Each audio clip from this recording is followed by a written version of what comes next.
This is Things Police See, First-Hand Accounts, with your host, Steve Gould. Welcome to the podcast that interviews active and retired officers about their most intense, bizarre, and sometimes humorous moments on the job. I am, in fact, indeed, Steve Gould. Thank you for being here. Thank you for finding the show. If you never listened before, I get law enforcement and public safety personnel on here to tell their most intense and craziest stories, totally unedited, exactly how they experience them, so you get a better appreciation for what these men and women are doing out there to protect us and take care of us. And thank you for the new listeners who are binge watching the show. I truly appreciate that. It's a very bingeable show. It's evergreen, the content. It's mostly not topical. The cops and the news stuff is a little bit topical, but most of the interviews I think are good for from now until the end of time. You can listen to those, and you should, because some of the stories and experiences that people that come on here talk about are unreal. Some of them keep me from sleeping well at night, and I didn't even experience them, but they're that good. So I appreciate you being here. Thank you for the rating and reviewing that everybody's been doing. Whatever app you use, I appreciate it. Apple is over 1,000K now, I think over 1,100 now. So that's fantastic. If you really love the show, you could always send a review to old Stevie Boy, to old Gingerface. That would be great. If you really, really love the show, what you could do is become a Patreon supporter. The Patreon supporters, there's two different levels you can pick. You support the show financially, and I like that. That is wonderful. You pick it from a tier, a patrolman or sergeant. Each tier gets a couple different things, but both tiers, I will go ahead and mail you, U.S. mail, the Things Police See 3x3 vinyl sticker, which is pretty sexy, I think. Let me see that. I think it looks pretty good. I changed from the original because I misspelt first-hand accounts. I made first-hand 2 words. So if you got one of the originals, when the show is finally explodes on the scene, you're going to have one of the Dum Dums originals where I made first-hand 2 different words. It's actually 1 word. But the problem is I used a gentleman in Brazil on the app called Fiverr to make the logo, and he actually did a great job, don't you think? I mean, that's like I wanted like a retro 80s style design. He killed it, but he was not willing to step in as my proof editor, so it made it to the stickers. So I got new ones. Those will be sent out if you become a Patreon member. I truly appreciate it. But rest assured, the show will, in fact, remain free, because the point is for people to as many people as possible, for them to get the show and hear these stories, to get that appreciation for what we have going on. Our sponsor, the great sponsor of our show, is officerprivacy.com. It's officerprivacy.com/TPS to show the show a little love. Let them know how you heard about them. It's a product that I use and I think is phenomenal.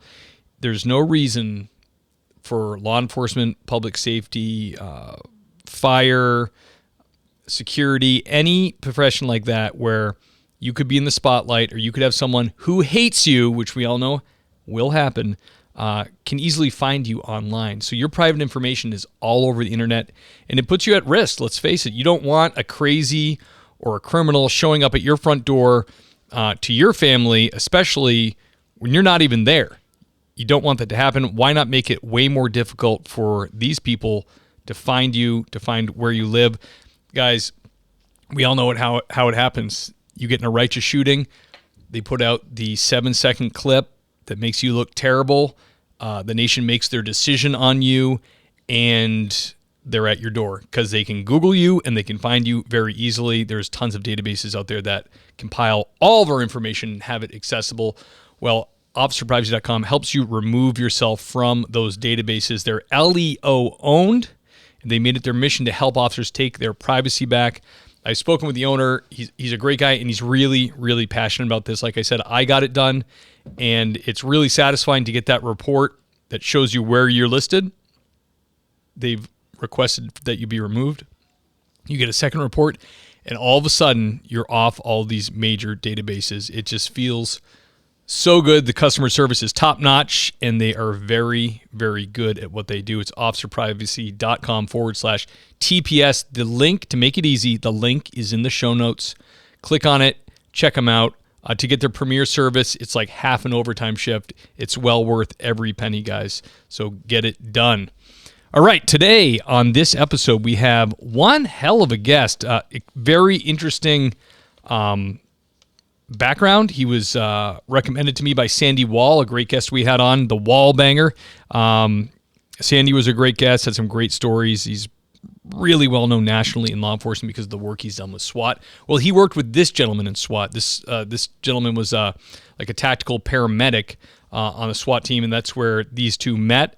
He was a peace officer from 2000-2006, assigned to Health and Human Services under bioterrorism, and he was a coordinator for that. He was out of Fort Bend County in Texas. He's, like I said, he was a tactical medic on SWAT. He then went overseas and worked as a contractor, facilitating the modern-day Pony Express, which that's what really got me interesting. When I was a child, I used to watch a show called The Pony Express about the Old West and getting mail to people. But like, you never think about it. People in battle, our U.S. forces and allied forces need stuff. They need supplies. They need ammo. They need letters from home. Morale's a big deal. And he was part of the contractors that made that happen in Afghanistan from 2009 to 2012. So just really interesting work. He's now a fire lieutenant at Station 2 in Houston. He is a firefighter that went to police academy, became a tactical medic on SWAT, and then went overseas to an embattled country. It's just a super interesting story. I know you guys are going to love it. So without further ado, let me bring on our guest, Alan Chasen. Alan, welcome to the show, brother. No, thank you. Thanks for having me. I appreciate it. Let me ask you, sir. You go through police academy, but you were already a firefighter, but you went through police academy to achieve a position that you wanted to take? I went to arson school. It was Fire Cause and Origin is the title of the school under National Fire Protection Agency. They, in the state of Texas, they require you to be a peace officer in order to be an arson investigator. And so I went to the police academy, but during my time there, I had an opportunity to join a SWAT team because they found out that I was a paramedic, and that interested me. So I kind of put the arson to the wayside, even though I had the certification. I never did any investigations in that arena. Was there any horrible ball busting? I mean, a firefighter in the police academy, were people aware of this? Yeah, there's a lot of people that are cross-trained. There's some agencies that they have public safety officers which are certified.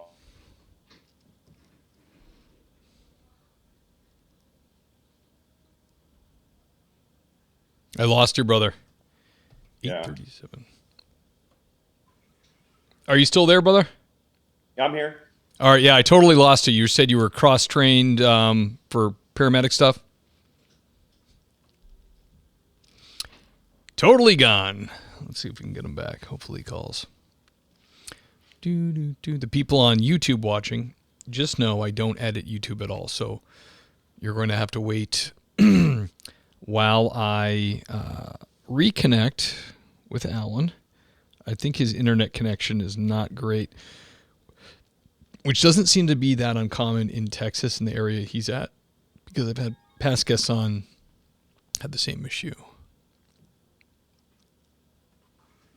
Alan, you're back.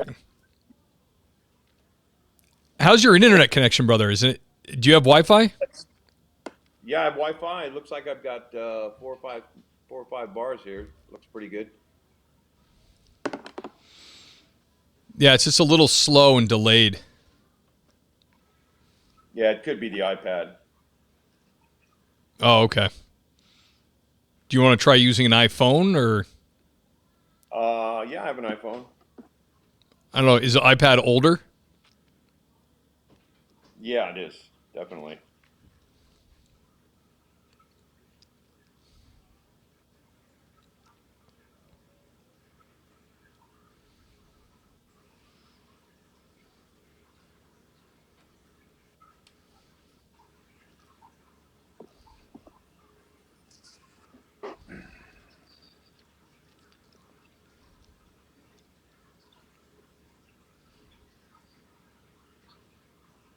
Sorry, that.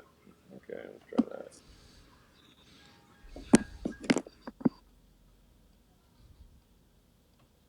that. There we go.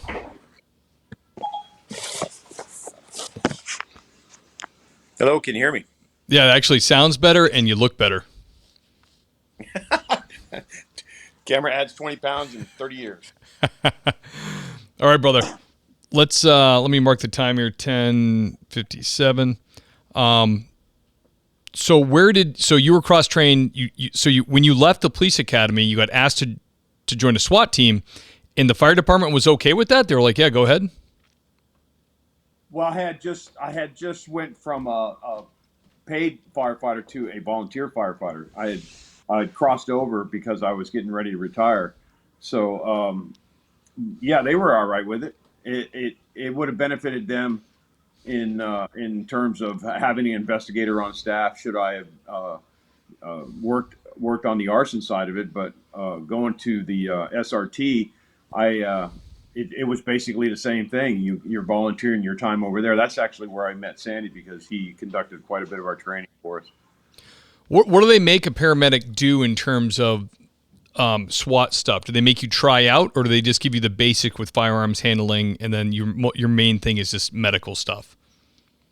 Yeah, they how unfortunate is that uh, in the mid to late '90s, it wasn't really well embraced by law enforcement. It was more like, oh yeah, we got to have this guy on the team because of health and safety and whatnot. So it was really hard to kind of bridge that gap.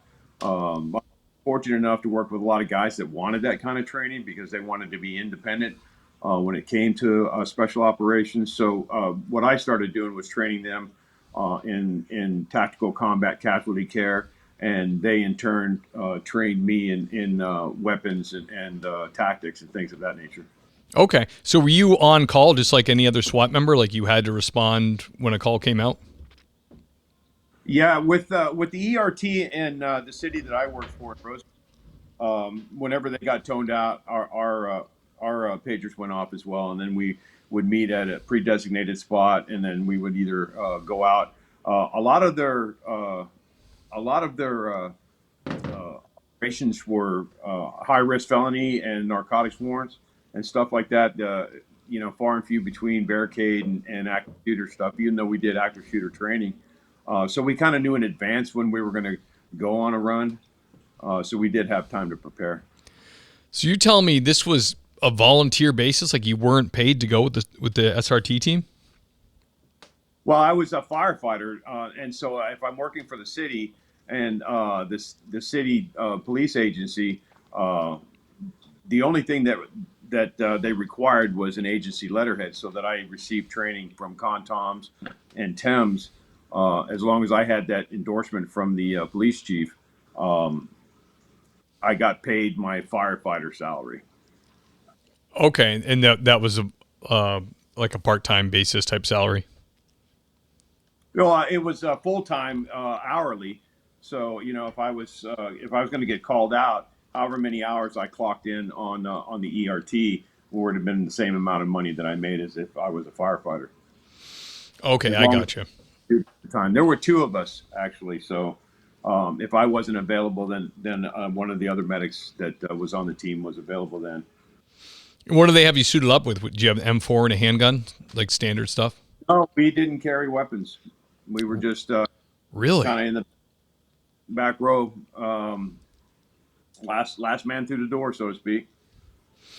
Wow, that seems. I mean, we have in Massachusetts there's regional SWAT teams or SRT or whatever they want to call it, but a doctor will make his way on or a paramedic, but they do. I think they usually qualify them in at least a handgun, so they have something because it's not like wartime rules when you do a SWAT call. It's like the bad guy hasn't agreed not to shoot at the guys with the red crosses on their suits. You know what I mean?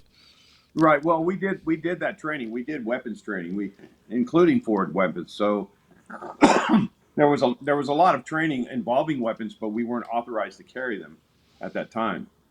So I work for an agency right now where we have a tactical medical team, and none of those guys even though they're a regional team, they work closely with FBI. They work closely with county and regional law enforcement teams, and they don't carry weapons either. It seems very un-Texas to me.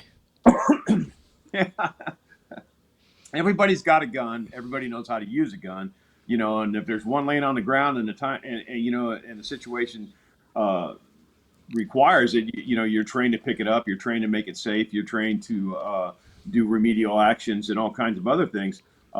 It's one of those last resort issues, still probably controversial about medics carrying weapons, but if you're certified as a peace officer, it shouldn't be an issue. Yeah, I would say, I mean, I know in Mass, part of the statute for being a police officer is you actually have to carry a gun. Like, you can't be unarmed. So that's interesting that but every state does stuff differently. That's just the way it is. So, Alan, describe to us how you make it from here to being overseas. Well, when I retired in 2005, one of the things at that time, I was also a member of Texas Task Force One, the USAR team, and I had what is USAR team? Urban Search and Rescue. I was a WMD specialist. I worked mainly in hazardous materials response, and we were deployed to Hurricane Katrina.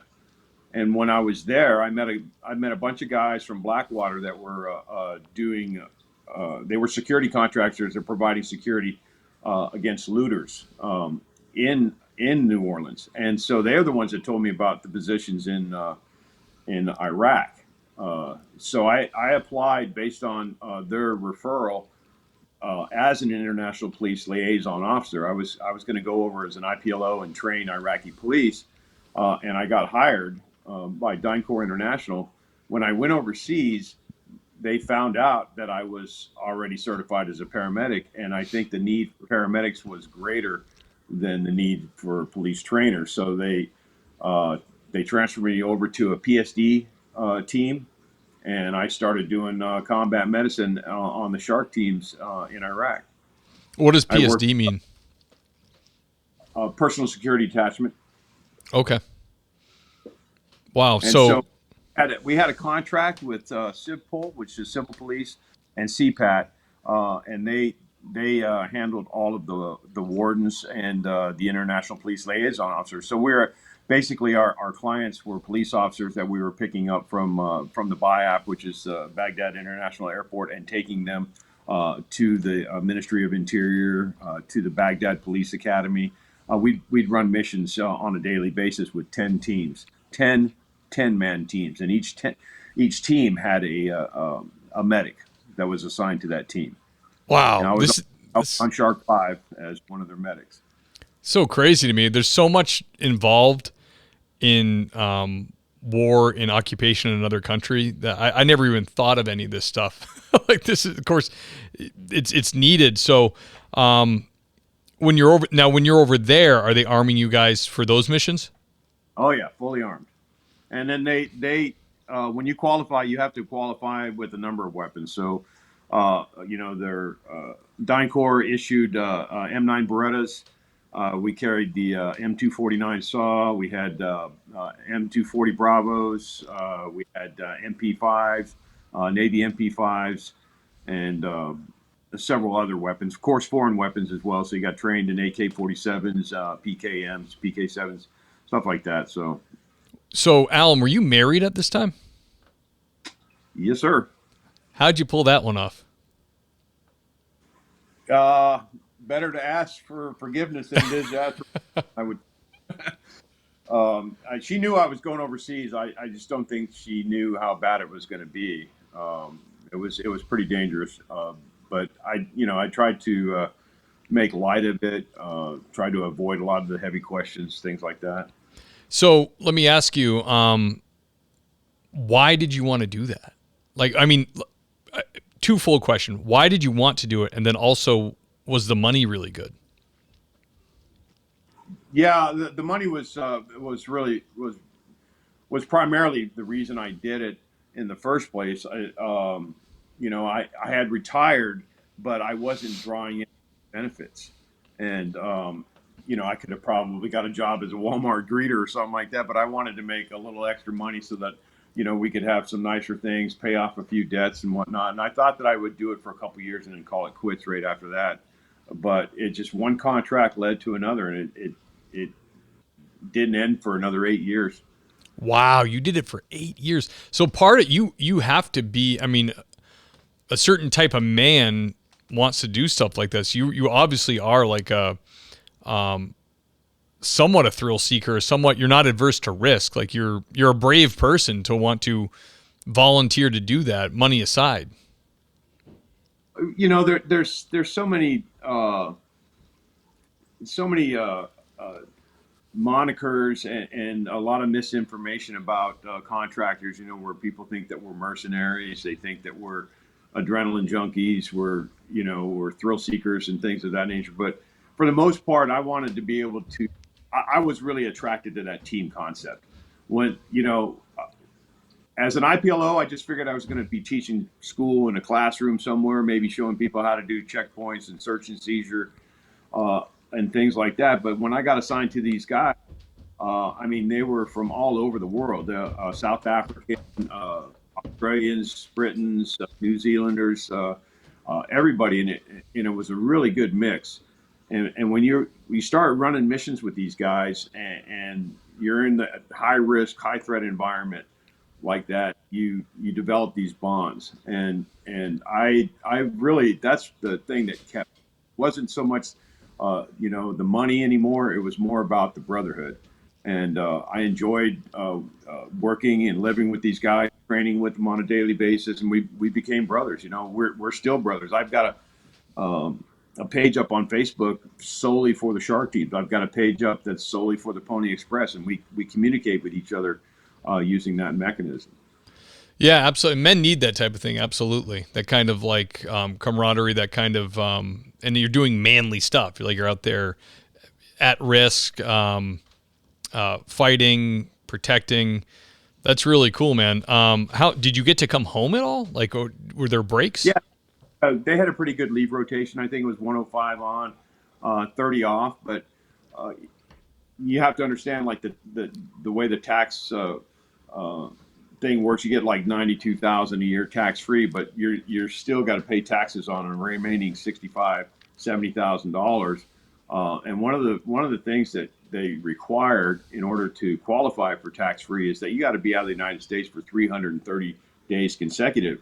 I think the benefit of me being a Canadian was that I would take one leave and I would go home and see my family in Canada, and then I would take a leave on that this side of the pond, and then I would bring my wife over and we'd go to Germany or another country, and visit there. And then my third leave I would take here in the United States, and that qualified me for that tax break. And was she cool with it? Like she got used to it? Oh yeah, I mean, my wife is the rock. She's the one that keeps everything together. She was, she raised our children essentially with me in absentia.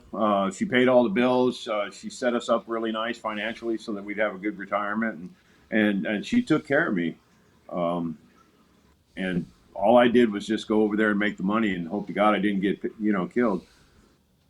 Yeah, Alan, speaking of you almost being killed, can you tell us about the first time you were over there where you faced something that you were like, oh my goodness, this is the real deal? Like your first intense moment there.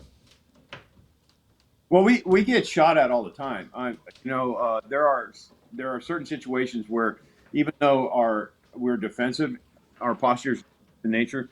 There are times when you have to, shoot to clear traffic. We didn't have the rules of engagement. We had the rules for the force, and it generally required somebody to shoot at you first. But then we had to go through these 5 different steps to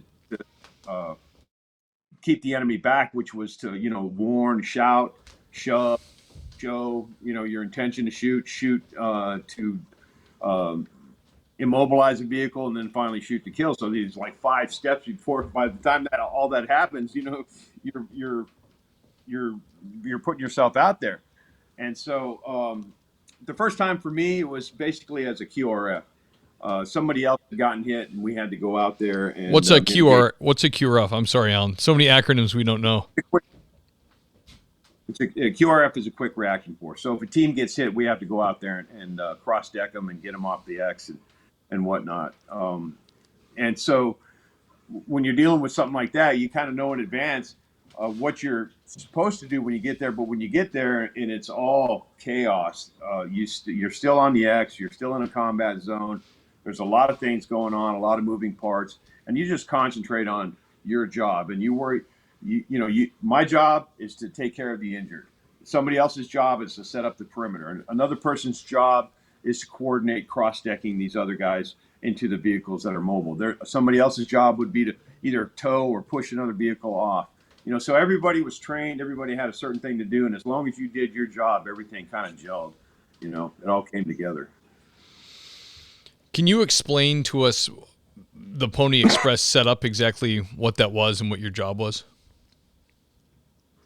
So I think before we get to that, I just want people to understand that when I was in Iraq, I was trained as a combat medic on a PSD team. So basically, personal security detachment is a lot like executive protection and whatnot. But when you go to Afghanistan, you're doing convoy operations. That's a totally different animal. And again, the only reason I got recommended for that job is because I had a reputation as a good. And when I got there, the team had already gotten hit and they didn't have medic on scene. They were able to take care of the guy, but with minimal medical aid. And luckily he was okay. But then they said, hey, we're going to have to put a program together that requires medics when we start standing up these teams. And so I was the first medic there. My responsibility was to establish a medical program to train other medics that were coming into theater. But they had to train me in convoy operations because, again, I had a lot of PSD experience, but I didn't have any convoy experience. So it was back to school, OJT. And at first, it was really nice because, they kind of put the medic in the very back and they'd have a lead vehicle that would guard a couple of cargo trucks. And then they'd have a middle gun truck that would guard a couple more trucks. And then they'd have the follow or the recovery vehicle where the medic was at. And it was pretty cool because I wanted to see what was going on in front of me. So if something happened, I kind of knew what was happening, whether it was an RPG or a roadside bomb or small arms fire. And then you kind of basically respond from that point there. After a while, when you start making these runs, you get more experience. They kind of bump you up into a assistant team leader slot. And so now all of a sudden you find yourself in the second vehicle and your chances of getting hit are a little bit higher. The risk goes up. And eventually I ended up being the team leader and running some of these missions, or the team leader would sit in the back and they'd put the medic up front. And of course, now I'm running recon, route reconnaissance, navigation, a whole nine yards. It was basically you have to be able to do everybody else's job. You had to know how to drive these foreign vehicles as well, because a lot of times when we got attacked or ambushed, the drivers would just take off running. They would abandon the vehicles, and we'd have to jump into those vehicles and drive them, just to get off the X. So it's really, really, really kind of like Mad Max meets The Sopranos. Yeah. Who was involved in training you in this stuff? Was it the U.S. or was it the contracting company? Well, the company, interesting enough to say, they hire a skill set. So you basically already have to have experience in order to even get the job. And then once you go through their hiring process, their vetting process, they make you qualify, physical fitness testing, weapons qualifications, the background investigation, and then they'll send you to a 2-week orientation course, and then when you complete that course, your training starts there. And so the team leader for the training is usually somebody that has special forces background or quite a bit of experience doing convoy operations, and then they conduct team training, and that could be anything from tactical tire changes to cross-decking to hazardous materials, IED recognition, all kinds of stuff. So and we constantly trained. If we weren't running missions, we were training, and if we weren't training, we were working out, and if we weren't working out, we were preparing for the next mission. And we never really had any time off, because if you're not running a mission, you're automatically assigned to a QRF team for another team that's already out on that mission. So So you got to go get them if something goes wrong, so you're on standby. yeah, and there's nothing quick about a quick reaction force. I can tell you that right now. Right. So explain to us exactly the role of the Pony Express. What were you doing? Initially, we were running secure loads to ODA sites, or Operational Detachment Alpha.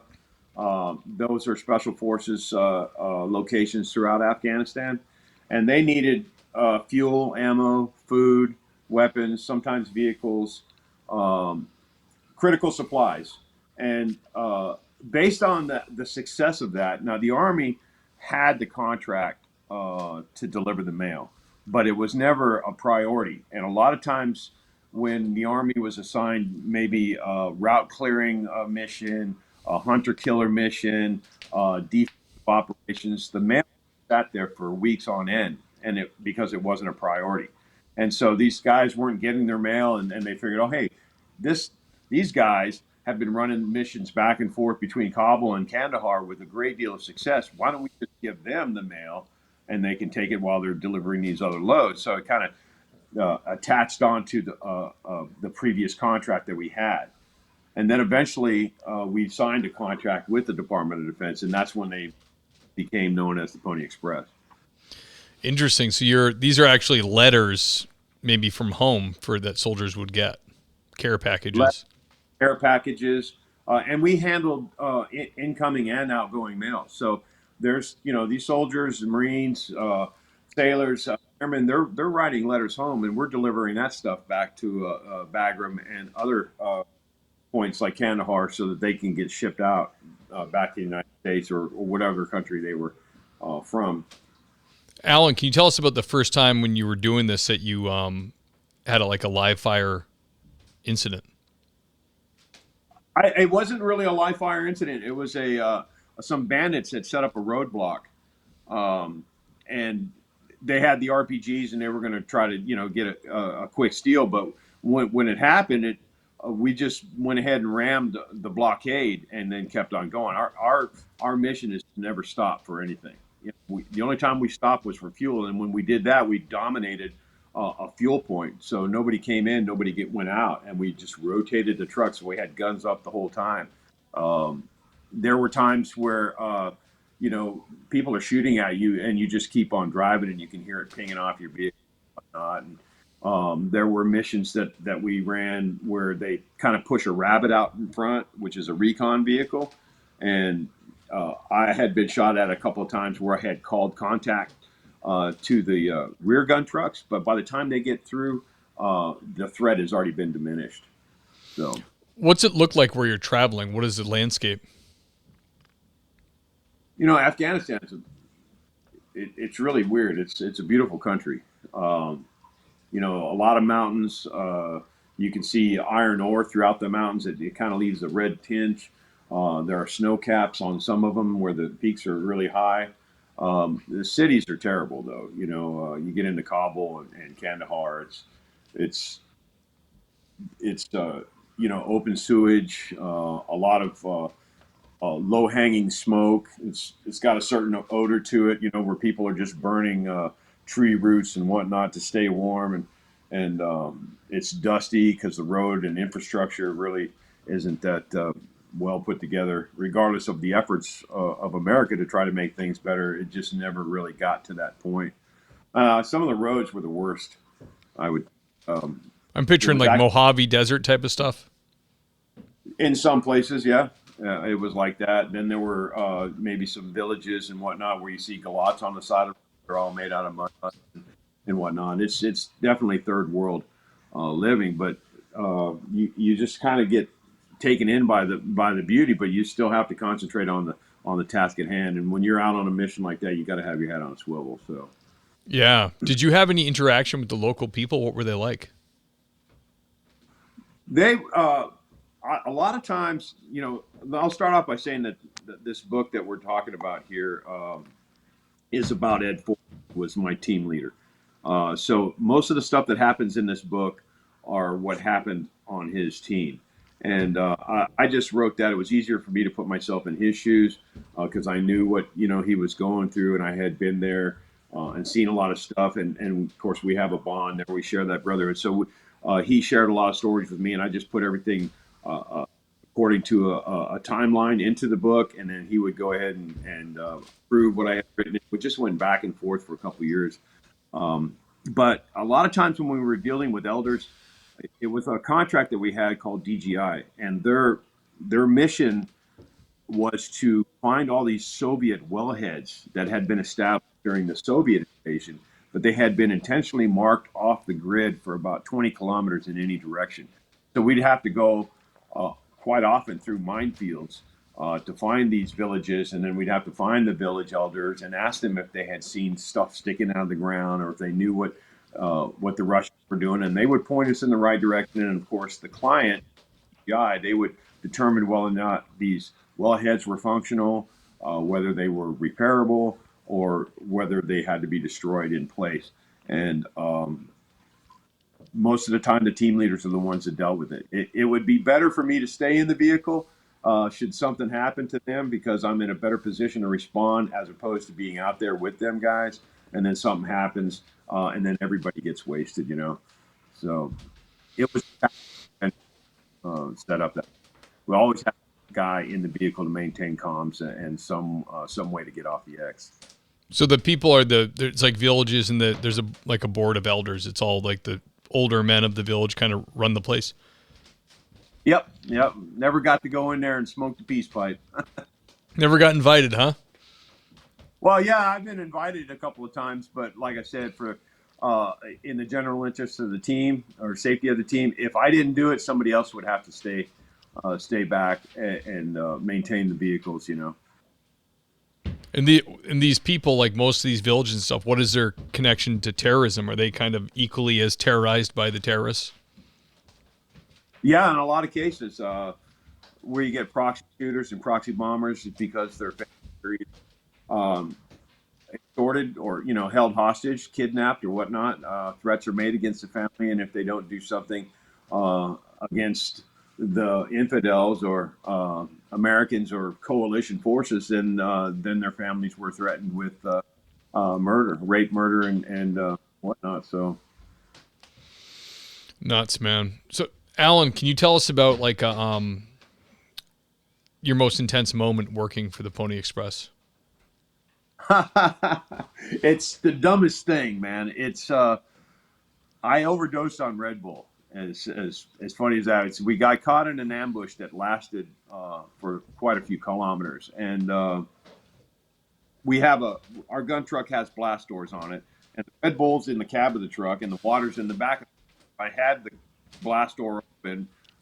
My local national gunners, would be drinking all the Red Bull, and so we separated that by the blast door. And in the midst of these ambushes, you're just sucking down Red Bull like back to back to back, and eventually, when you're clear and you're taking care of somebody that's injured, next thing you know, you pass out and you wake up in a helicopter. Happened to you, but from what I was told, is my heart rate was like 260 beats a minute because of the adrenaline rush and all this caffeine and taurine from the Red Bull was not a good mixture. So I ended up staying in ice. I lost like 30 pounds. I was pretty sick. I had acute pancreatitis. Red Bull almost killed me, not the enemy. Wow, that's crazy. So, it's a high stress situation. So you're probably looking to drink something. So you're just grabbing Red Bull after Red Bull. Yeah, because I didn't have any water. I mean, your mouth gets dry, and you drink a Red Bull, and then you're driving. And when you're driving through these river beds, they're so slow. Off-road driving is like 80 kilometers per hour, so you're still like a sitting duck, but you can only go as fast as the slowest vehicle in the convoy. And it was moving, so it was quite a bit, quite a long time. Did you have people chasing you? No, just people set up, in elevated positions that are firing RPGs and trying to create a choke point so that you can't back out, and destroying whatever they can. We weren't technically primary targets. There was a point when we did develop a reputation that was strong enough to have a bounty put on our heads, uh, but we became target opportunities. So if the military wasn't around, uh, and it's getting, closing business hours or whatever, then they would, take shots at you and whatnot. And then, of course, you become primary targets when we stayed at certain locations. So our billeting was difficult as well. We could stay in the same place twice. Yeah, I bet. So how often did that happen to you guys? Well, we used to stay at a place in Kandahar. It was a really nice hotel. It was, I guess, a 3-star, in terms of American standards, but over there it was like a 5-star hotel. It had its own. It had its own perimeter. They had their own security guards. They had watch towers, and they served generally good food. They had internet access and air conditioned rooms, and it was kind of nice on the inside. Um, and then so we stayed there twice in a row. And the third time was just after we left. That hotel got leveled. Um, so we ended up having to find another place to stay. And then in Kabul, the same thing happened where we would visit maybe a hotel that had catered to Western cuisine, and we weren't there for maybe 5 minutes, or we had left just about 5 minutes after we left. They blew up the hotel there, so they had just missed on that one.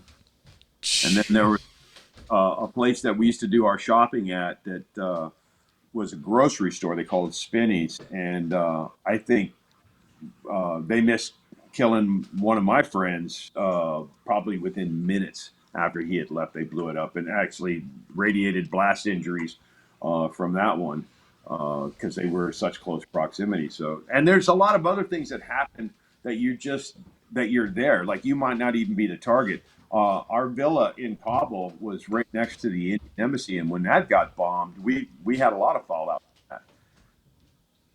We had guys out on the road that we had to make contact with. We didn't know what their situation was. A lot of people getting blocked up in traffic because everything's now being diverted. It's just chaos everywhere. And you improvise, adapt, and overcome. Much like a Marine Corps standard. But that's basically how you learn to survive.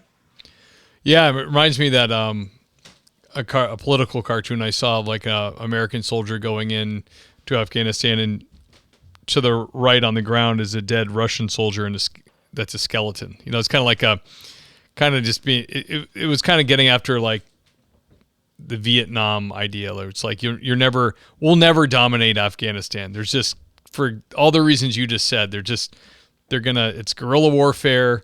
There's no rhyme or reason to it. They're just gonna constantly be taking pot shots, and it will just never end, right?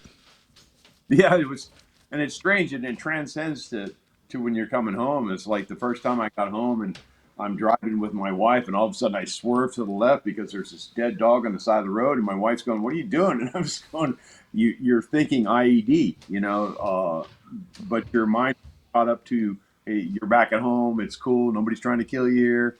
At least with a roadside bomb, anyways. But those habits they they continued thereafter. Uh, you know, So when you work for a contracting company, there's no kind of pension involved or anything like that, right? It's just straight up they just pay you, and then it's over. yeah. Well, you had like a death and dismemberment clause in your contract. I think it's like $250,000 that get paid to the family, and you're also covered under the Defense Base Act, DBA, so you could file a claim if you wanted to. But that's basically like an insurance claim, and you go through that whole process of denial and settlement and whatnot. It, usually takes 2 or 3 years if that's the case. But it was sad for us because we lost brothers that were third country nationals. So we might have gotten treated with a little bit of respect uh, because we're in the system. You know, we're ex veterans. We're of the U.S. military, but we had guys that were soldiers from Macedonia, Bosnia, Serbia, Fiji, and whatnot. And when they got injured, they weren't treated the same. They were treated like cargo. And Wow. it's kind of sad. They took the same risks that we did, and they ran the same missions that we did, and they just weren't afforded the same level of respect when it came to injury and death. So No, that sucks. Um, yeah, yeah. Alan, did you have any? Was there any heartwarming encounters over there? Well, I had a dog. I had a dog, and I took really good care of it. Of course, the Afghans don't like dogs, and she would bark at anybody that walked by. But when it came to expats, she loved them. And I went home on leave, and when I came back, somebody killed my dog. And What? yeah, they poisoned her with antifreeze. Oh my gosh.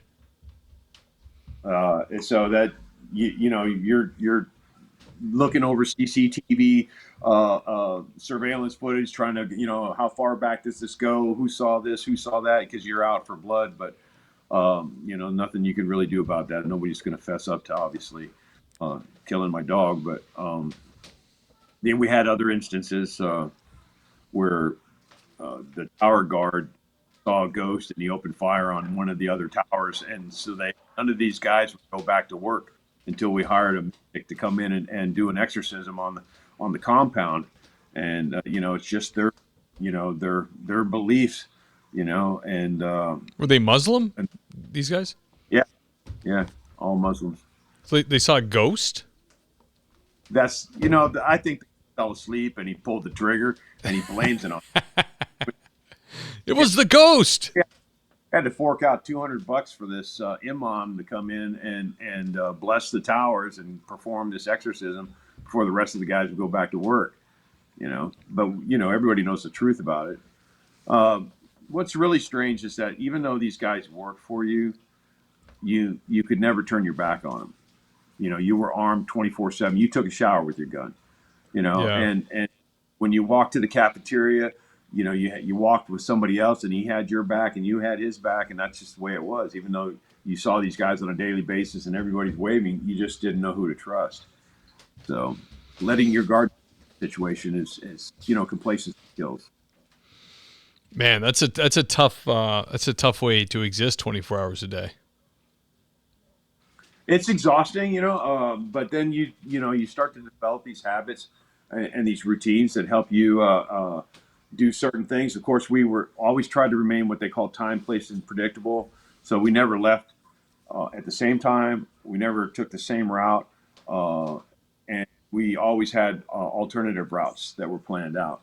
So there were times when I know on Ed's team they had a guy that was calling out their movements to the Taliban. He was related to one of these Taliban figures, and it was interesting that all these trucks were getting shot at other than this truck. So what they did was they let him make his phone call, then they took his cell phone away, and then they put him in the lead vehicle.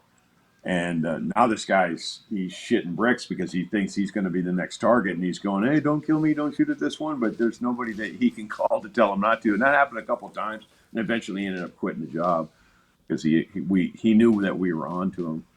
Jeez. Yeah, you can't. It's not like you're working with a bunch of like U.S. military guys. You're working with, like you said, I mean, the good guys from all over, but also local people where you don't know what their interests are.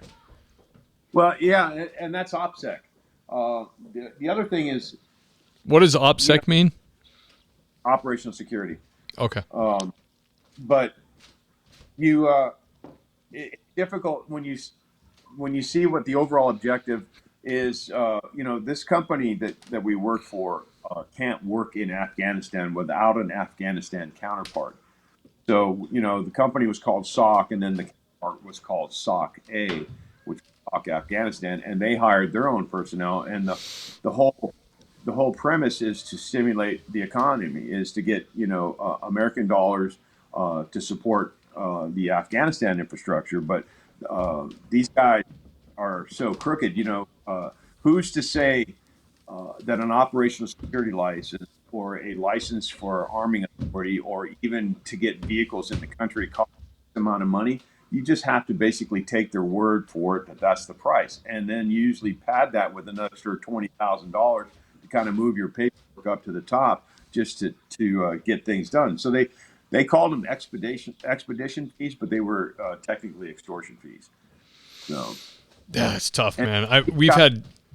they're political officers. They're providing your real time intel, and we don't know payroll of somebody else, or if they're taking money from other sources, or the money that we're giving them is not the actual amount of money that it costs to have this service provided, so to speak. So there's a lot of mistrust and covert things that were going on both sides of the fence. So Yeah, I heard that. I've heard that from a lot of special agents I've had on that where they get teamed up on multinational task force or something, and they're in South America, and like the guy from Brazil, every time you turn around, he's got the muzzle of his gun pointing at your head, and you're like, these guys don't have the same training. Like they don't just he wasn't pointing it at him, like intentionally. He just had a submachine gun and he had no muzzle discipline. And it was like, well, this doesn't make me feel good. This guy has to be here because we're in this country, but he's a disaster. Like he's like almost like a part-timer, got this ancient submachine gun and he keeps pointing at all of us. That kind of reminded me of what's going on with you guys. You're not with just U.S. military highly trained soldiers. You're with people from all ilks. yeah, they did their own vetting for the longest time, and so a lot of these gunners that they hired, when we were ambushed, they would just duck down into the gun truck and they wouldn't get involved. They wouldn't put down suppressive fire, and so they were really counterproductive. And we finally started hiring guys from the north, and we had a little bit more say into who they hired. Uh, they became much better fighters. They were actually against the Taliban. They were into whatever opportunity they could to kill the enemy if they had the opportunity. And so we liked those guys a lot better. But eventually, the company wants to save money, so they get rid of all their expat drivers and they start hiring TCNs, and eventually they get rid of the TCN drivers and start hiring local nationals. And these guys could barely drive a taxi cab, let alone a tactical vehicle. So it was really bad. Some of these missions were, we had more losses from motor vehicle accidents than we did from ambushes and stuff because these guys just can't drive. You know. Man, did And you find? I'm sorry. No, go ahead, Alan. Finish your thought. I didn't hear what you said. No, I was going to say, was there a lot of situations where you had to yourself have to get in gunfights with these people and lay down fire and all that stuff? Yeah, when you're in the vehicle, you don't have gun ports in the cab of the vehicle, so the only opportunity would be outside of the vehicle, or you run through the blast door and pop your head up through one of the gun ports in the back of the truck. So a lot of times it was just basically if you're cross-decking, you lay down cover fire. A lot of times you don't see the enemy, but you kind of know what direction they're in. So you're just putting down suppressive fire. Some people call it pray and spray. Right. But yeah, all the time we did that. That's crazy, man. Now, with all that being said, usually I ask people to give advice to someone getting into the field. But what I want to ask you is, would you recommend this? Would you recommend contracting to somebody who's looking at it? Would you think it was a positive experience overall? Would you want someone in your family to get into it?